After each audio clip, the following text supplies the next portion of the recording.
The vast chamber of Nexus Prime hung suspended in the darkness of space, a monument to the cooperation of 15 species that had, over millennia, built the Galactic Council. Inside the dimly lit Grand Assembly Hall, representatives from across the galaxy sat around a crescent-shaped table. The air was thick with tension barely dispersed by the silent air filtration systems that accommodated the breathing needs of vastly different species. Ambassador Zitrick of the Vderi, whose exoskeleton gleamed under the low light, tapped a metallic appendage against the polished surface of the table. The sound echoed through the chamber, silencing the murmurs. The matter before us today, Zitrick's translator device converted his clicking speech, concerns the expansion of humanity beyond their solar system. In merely 2 centuries, they have established colonies across 47 star systems. Holographic displays illuminated above the table, showing the rapid expansion of human territory. Red dots spread like a virus across the star map. Their growth rate exceeds anything we have witnessed in 12,000 years, continued Zitrick. They have made technological leaps that took other species millennia to achieve. Marshal Kethfor of the Krex Empire leaned forward, his massive armored form, casting a shadow over the displays. They are a threat to galactic stability. The Krex remember how the ancients fell when they allowed lesser species to rise too quickly. From the other side of the table, Senator Nimra, whose translucent form shimmered with bioluminescence, spoke softly. I must remind the Council that humanity has shown no hostility. They have sought peaceful relations with every species they encounter. Peace today does not guarantee peace tomorrow, Kethfor retorted. They adapt too quickly. They integrate technologies in ways we cannot predict. The doors to the chamber slid open, and Vice Admiral Alex Carter of the United Earth Expansion Service entered.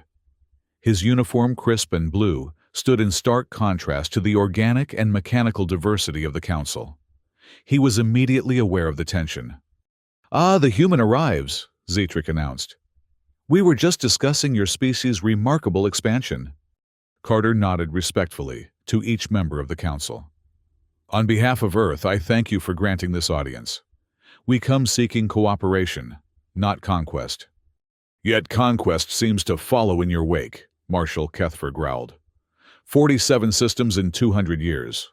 The Krex took 2,000 years to claim half that number. "We haven't claimed any system already inhabited by sentient life," Carter clarified. "Our expansion has been into uninhabited or minimally developed systems. The concern," Ambassador Zitrick interjected, "is not where you have been, but where you are going. Your technological development curve is unprecedented." Carter looked around the room, suddenly aware that this was not the diplomatic meeting he had expected. "We've been transparent with our advances. We've shared medical technologies that have saved billions across multiple species. And in doing so," Marshal Kethfor stood to his full 3-meter height, "you've made those species dependent on human innovation, a subtle form of conquest." Senator Nimra's voice rose. "That is an unfair characterization. The humans have asked nothing in return for their medical advances." "Nothing except influence," Kethfor shot back. Ambassador Zitrick raised a limb for silence. "We have deliberated extensively before your arrival, Vice Admiral. The Council has reached a decision." Carter felt a chill run down his spine. "A decision about what exactly?" "The Alliance Prohibition Act." Zitrick's translator conveyed no emotion, but the stiffening postures around the table spoke volumes. "Effective immediately, all formal alliances treaties and significant technology transfers with Earth and human colonies are prohibited." The words hung in the air like a death sentence. Carter's diplomatic training barely contained his shock. "On what grounds?" "On the grounds of galactic stability," Zitrick replied. "History has shown that rapid advancement of a single species leads to imbalance and conflict." "This is unprecedented," Carter argued. "We've violated no treaties committed, no acts of aggression." "It is precisely because we wish to prevent such violations that this action is taken," Kethfor added, with what seemed like satisfaction. Carter looked to Senator Nimra and the other council members who had remained silent. Did this decision have unanimous support? Nimra's bioluminescence dimmed slightly. It did not, but the majority has spoken.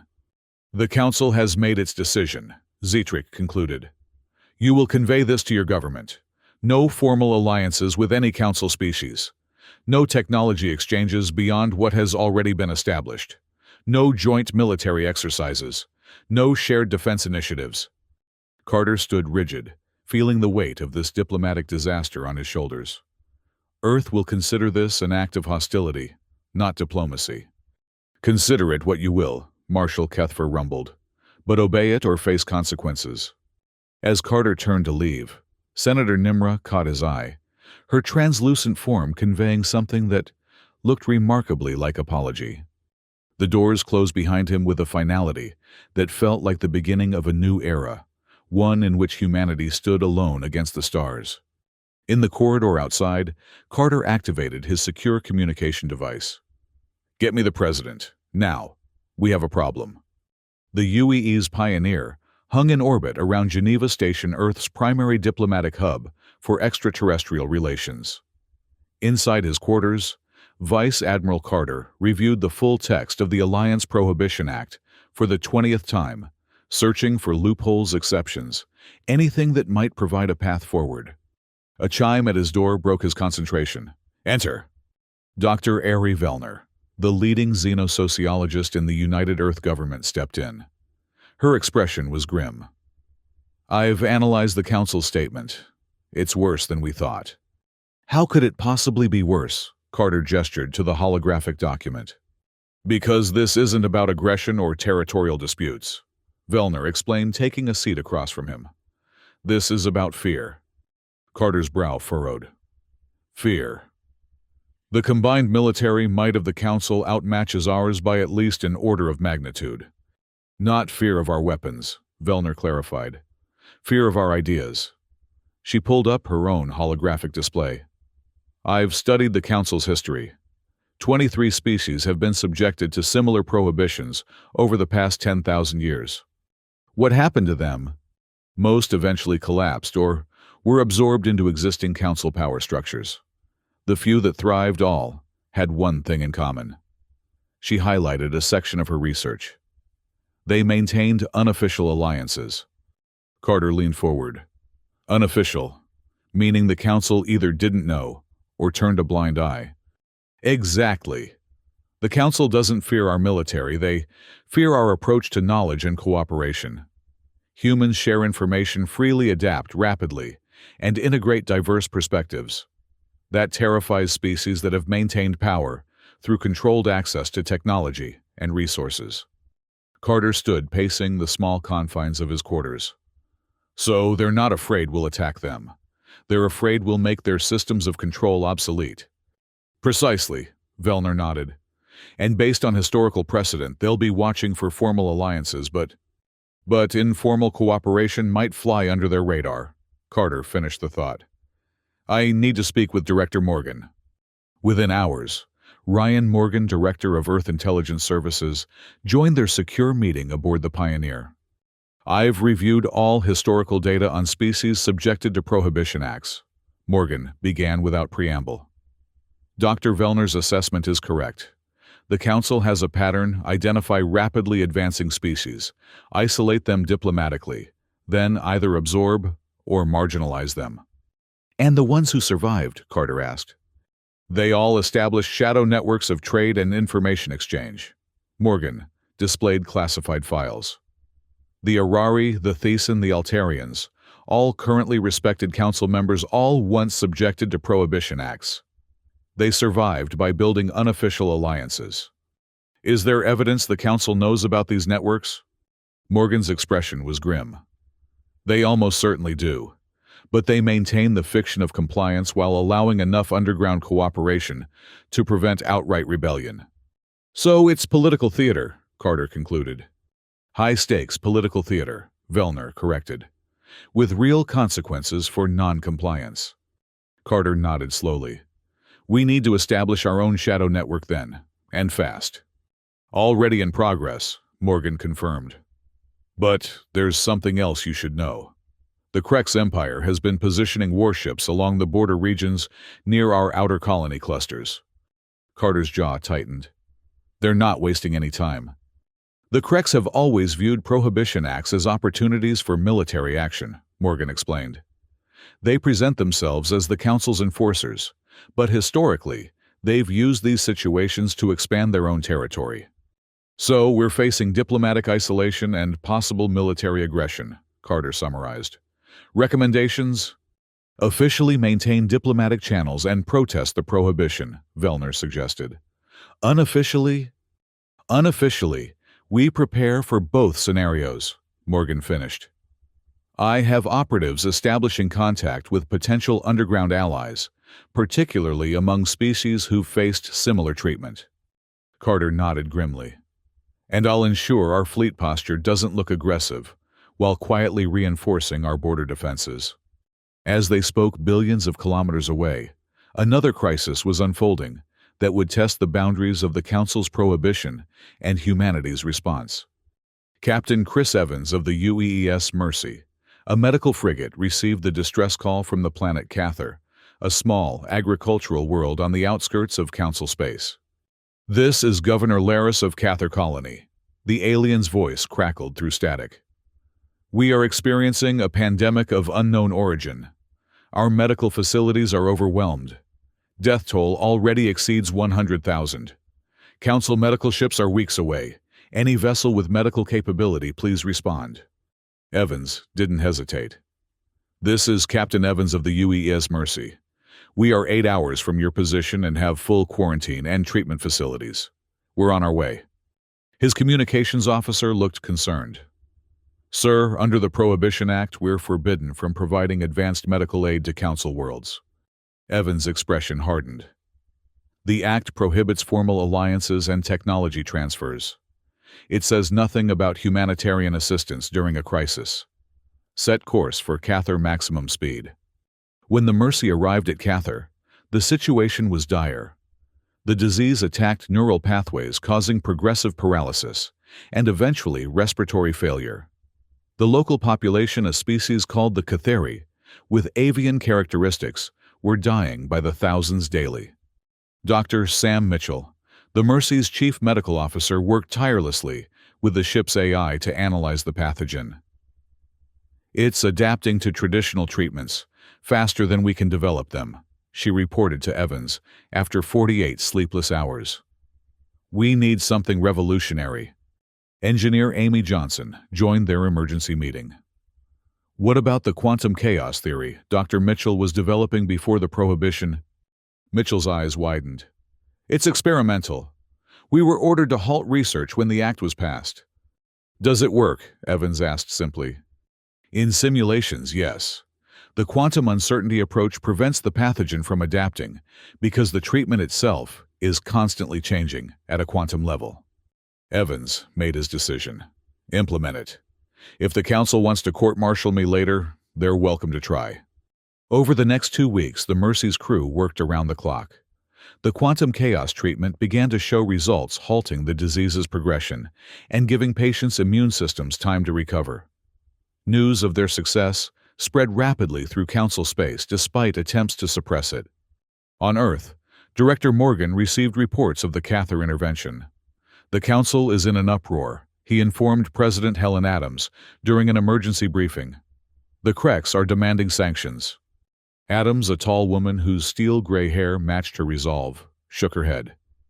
They can demand all they want. We won't apologize for saving lives. There's more, Morgan continued. Our intelligence networks have discovered something unexpected. At least a dozen non-Council species have been secretly providing supplies to our colonies. Food, scientific data, even light weapons. An underground railroad, Adams mused. Have we identified why? They've all experienced Council restrictions themselves, Morgan explained. They see us as kindred spirits and possibly as the first species with enough potential to actually challenge the Council's authority.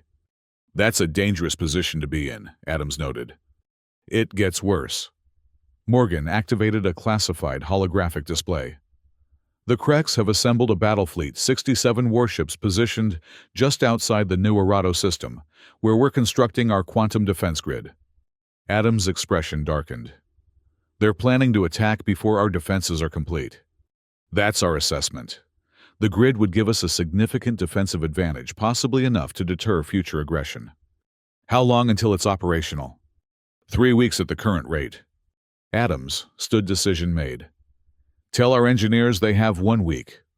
Meanwhile, Detective Linda Scott of Earth Intelligence had infiltrated the border world of Helios Prime, a hub of interspecies commerce outside direct council control. Her mission to map the underground network supporting human colonies. What she discovered exceeded all expectations. There are at least 12 species actively supporting us, she reported, over a heavily encrypted channel.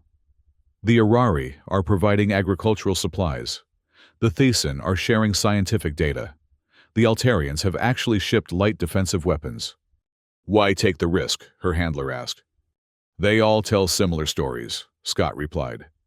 They were once subject to prohibition acts themselves. They survived through underground alliances. Now they're paying it forward, but there's more to it. They believe humans represent something different. Our willingness to share advances openly, rather than hoard them, has made an impression. Back on Earth, engineers worked around the clock to accelerate deployment of the quantum defense grid.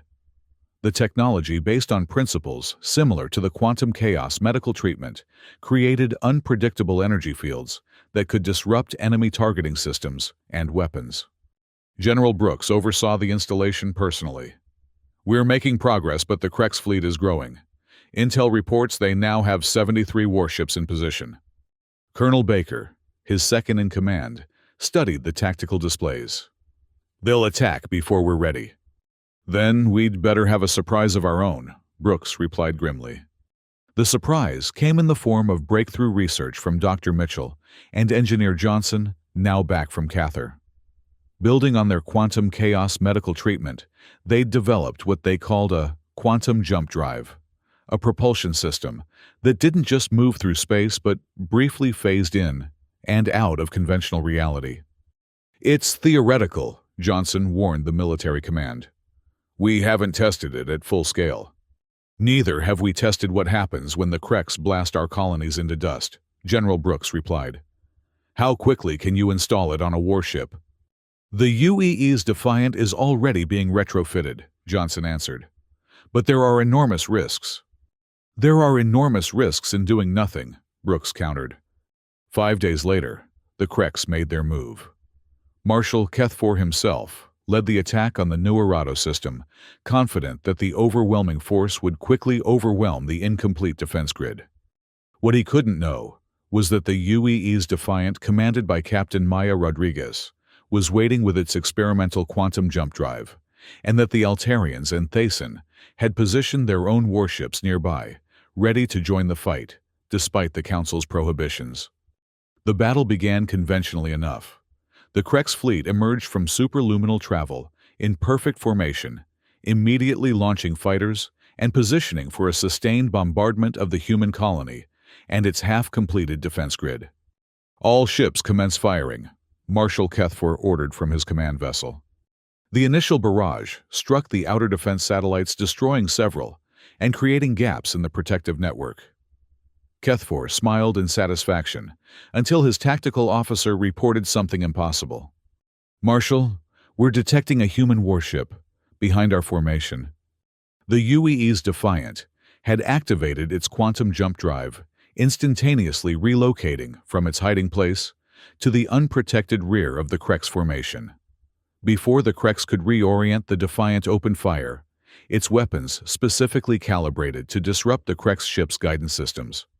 Simultaneously, Altarian and Thesan warships decloaked at the edges of the battlefield, adding their firepower to the human defense. The Kreks fleet, caught between these forces and the increasingly effective quantum defense grid, fell into disarray.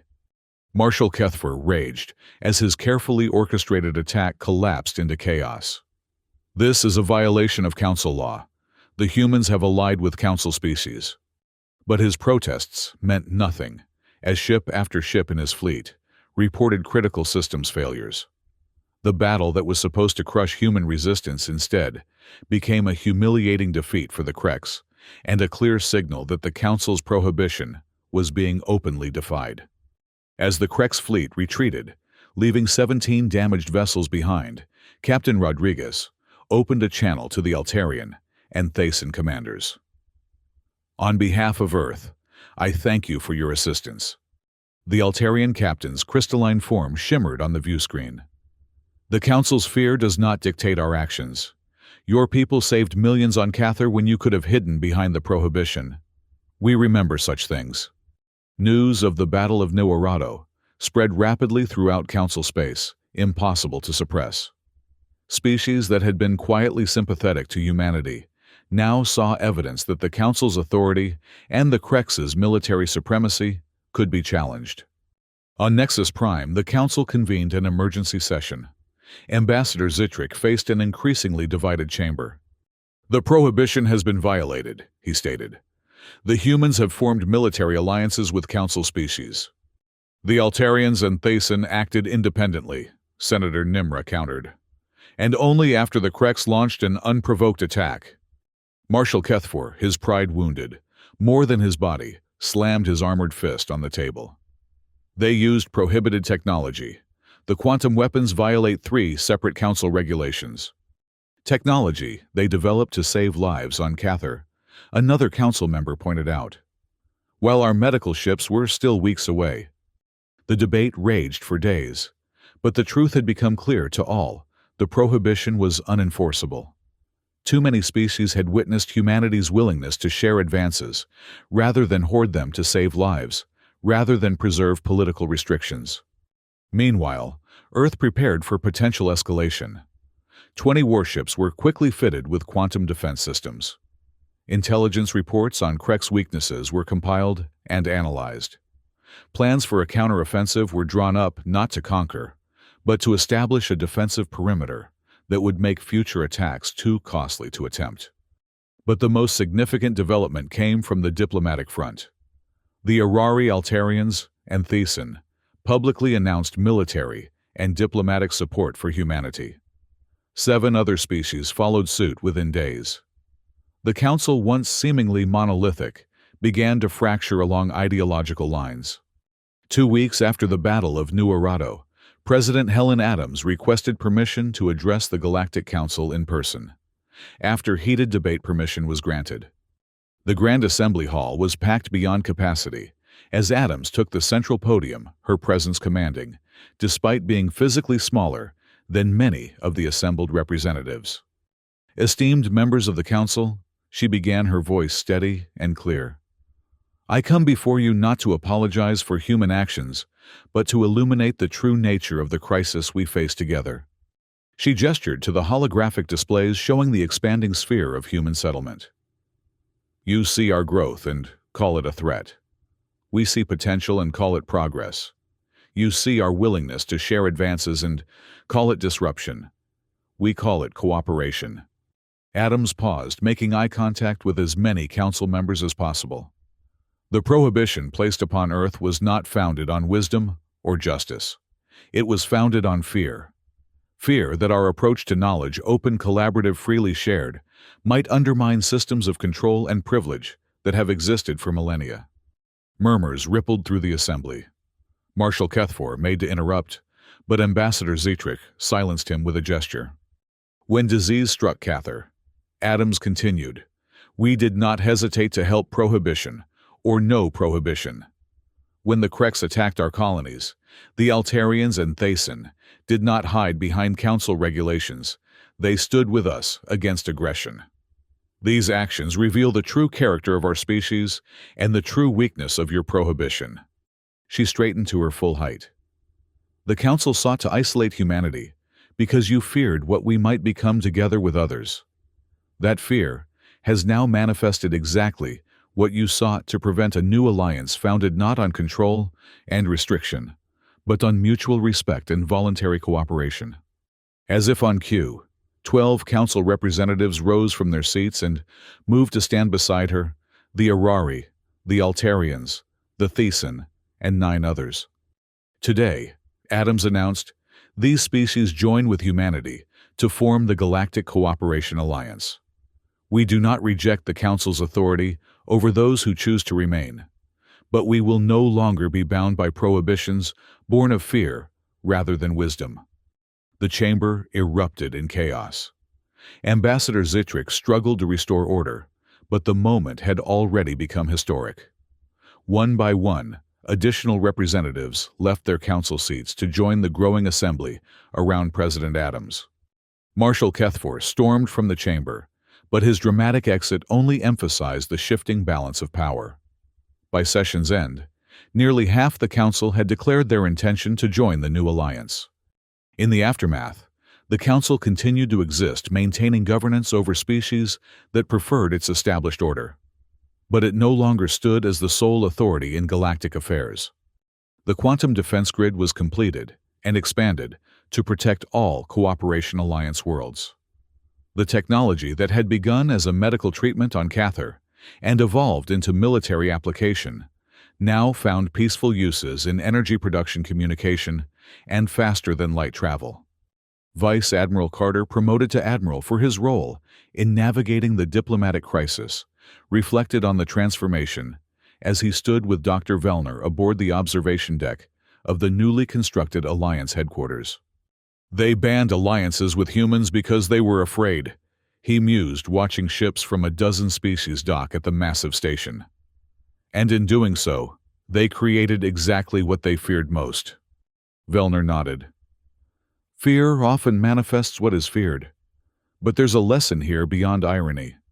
The Council's system endured for millennia because it offered stability through control. Our alliance offers something different. Progress through cooperation," Carter finished. "The Council asks species to limit themselves for the greater good.